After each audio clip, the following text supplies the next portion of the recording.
Hey guys, today I'm talking about pruning hydrangeas, and it can be one of the most confusing topics when it comes to the hydrangea care world. A lot of people are really afraid to prune their hydrangeas, but there's a few rules you need to follow to make it work properly.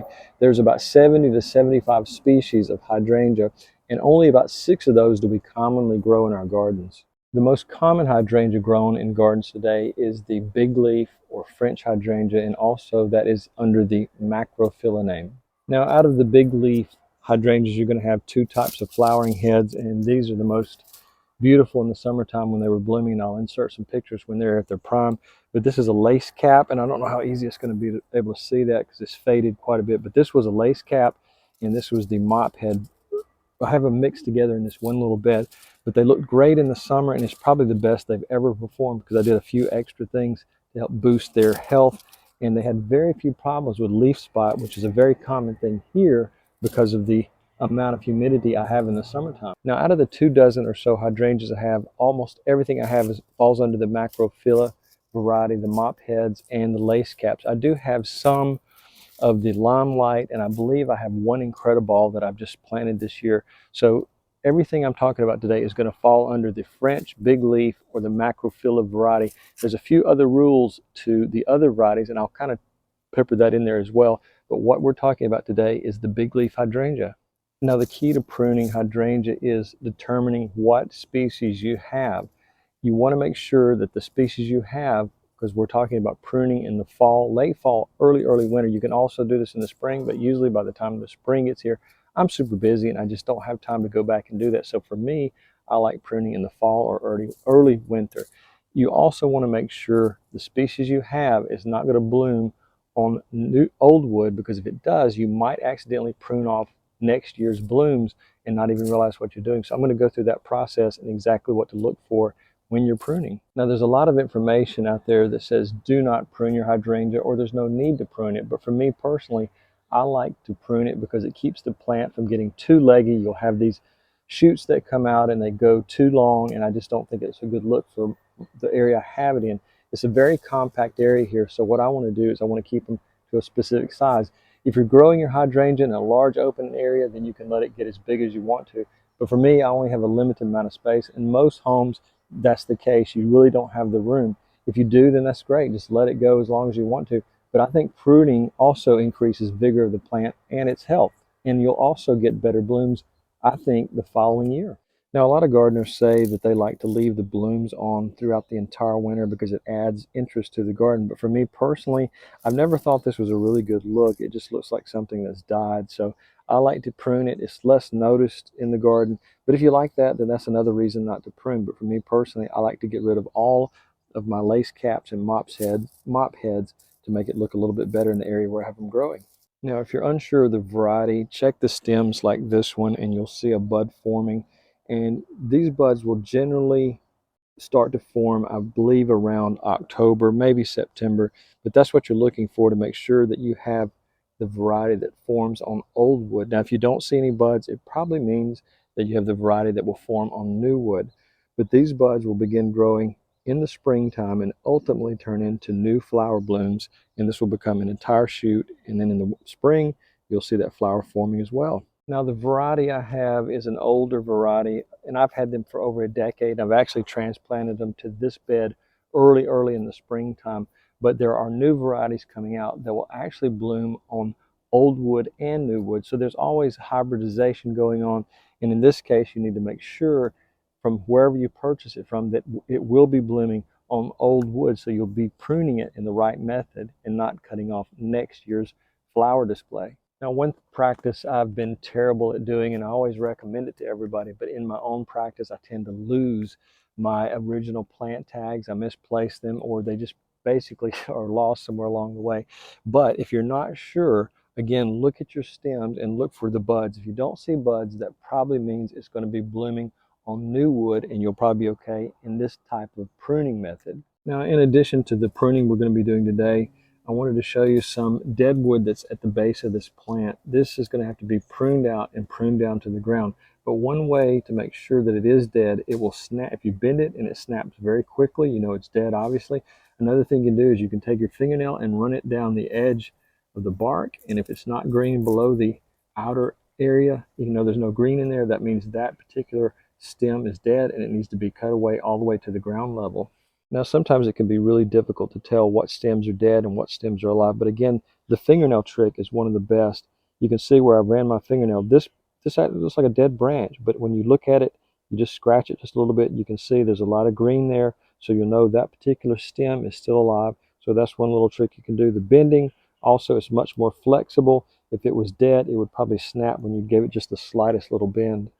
Now, if you're in an area that gets really hard frost, you can protect it with a frost blanket. I'll put a link to one down below, but you want to anchor that as well on all four corners of the frost blanket because it might take off in a really strong wind. You could also use burlap, any type of plastics, but you want to make sure that you remember that if you suddenly get a warm spell and you've got clear plastic and it's not like burlap has a little bit of breathing ability, and the frost blankets, that's kind of one or the other, depends on what type you have. But just remember, you don't want a lot of warmth going under there and killing your buds or causing your buds to open, and then suddenly we get a really hard freeze and the frost blanket's not enough. So just make sure that you take it off if there is a warm spell. You'll just have to monitor that carefully with your phone, and you can put an app on there that'll give you alerts when it's going to frost and what the daily temperatures are going to be. So people have asked me what will happen if I incorrectly prune my hydrangea or severely prune it and it's just a terrible mess that I made. More than likely, it's not going to die from a severe pruning. You just may have one season without any flowers. Rather than that, you'll just have green growth and lots of leaves. Now, if you have an area that you can allow your hydrangea to get as big as you want to, then that's great. You'll just let it grow until it reaches its maximum size. But I do recommend pruning it about once every 3 years so you can increase its vigor, and it will actually perform better if you do that. And it might eliminate some of the legginess that they can sometimes have.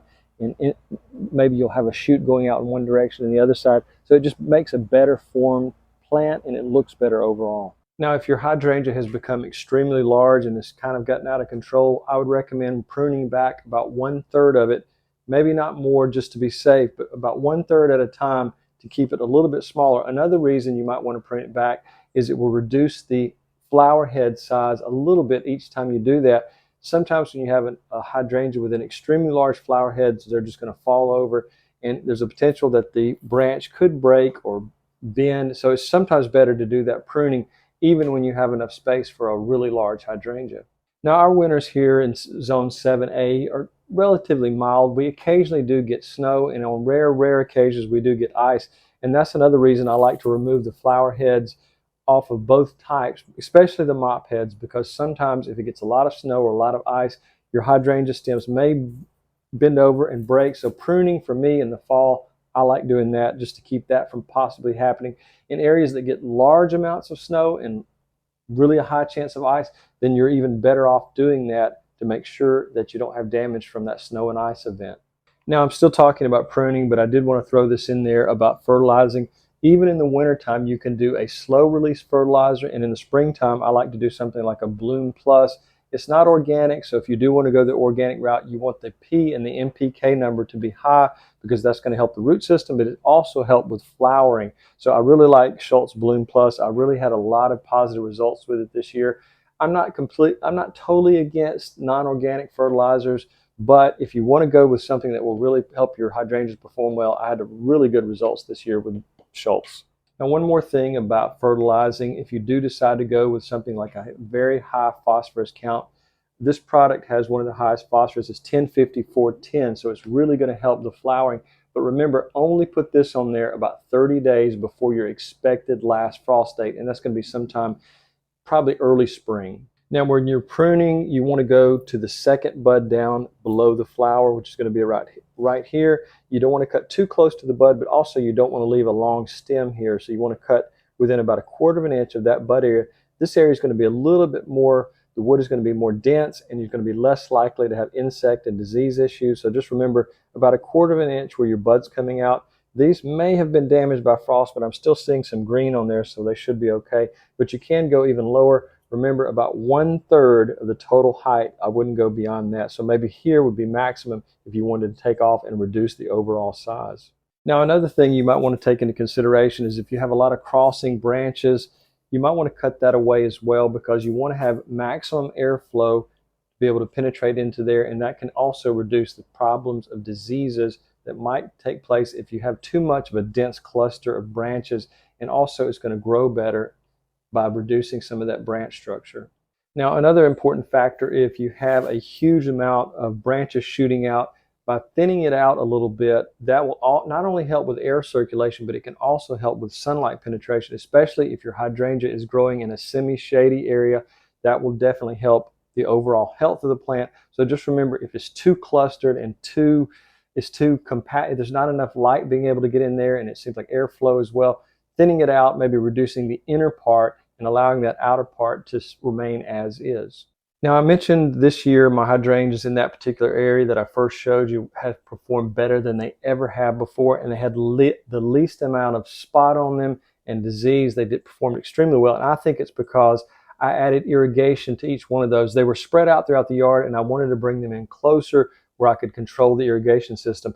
What I did is I ran a small Mr. Landscaper hose to the base of each plant, and also put one of these small stakes at the base where it can be adjusted to put out a very light watering. And the key, I think, was watering it 3 times a day in the hottest part of summer, so they never had a problem with drooping or wilting. They stayed quite well. If you don't have an in-ground irrigation system or a really complicated system like I do, it took me like 6 months to install the thing 1 year. But you can go with something as simple as this, a digital faucet timer. It'll allow you to multiple times per day. I'll put a link to it down below.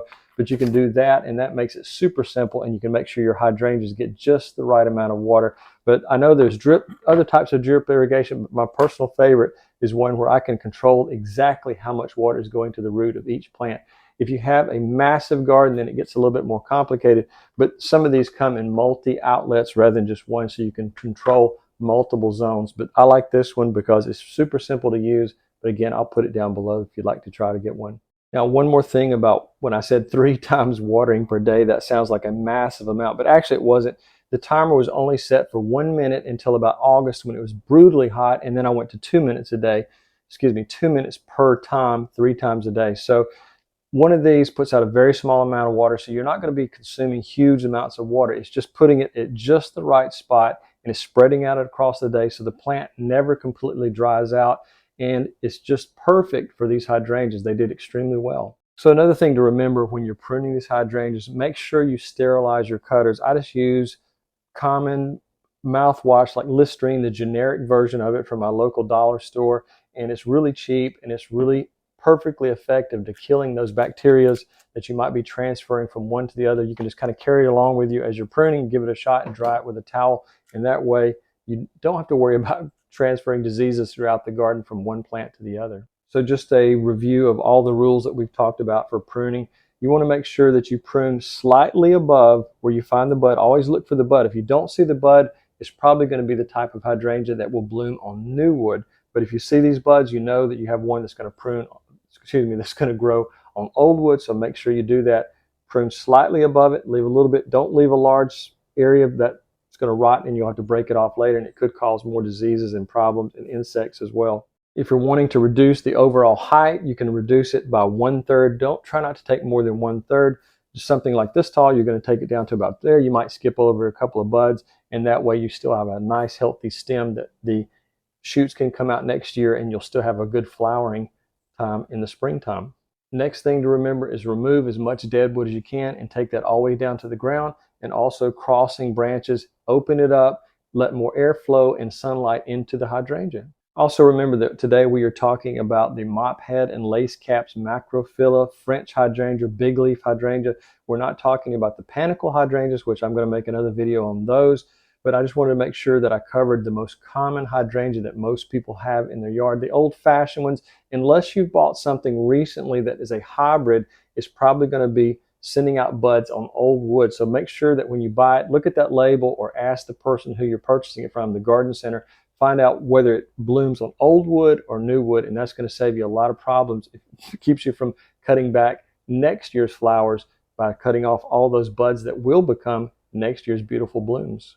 Now, last fall, I made a video about propagating hydrangeas, and I'll link that up above as well. But just remember that hydrangeas are really one of those things you have to know what you're doing when you prune it. If you do it the wrong way, then you'll be limiting the growth, and next season, next spring, your flowers won't form early in the summer, and it's just going to be kind of a disappointment. You may think something's wrong with your hydrangea, but just remember, pruning, you have to follow those specific rules based upon old wood or new wood. So guys, I really appreciate you watching. I hope you got something out of it. If you would, please like and subscribe and leave me a comment if I left something out. Have a great day.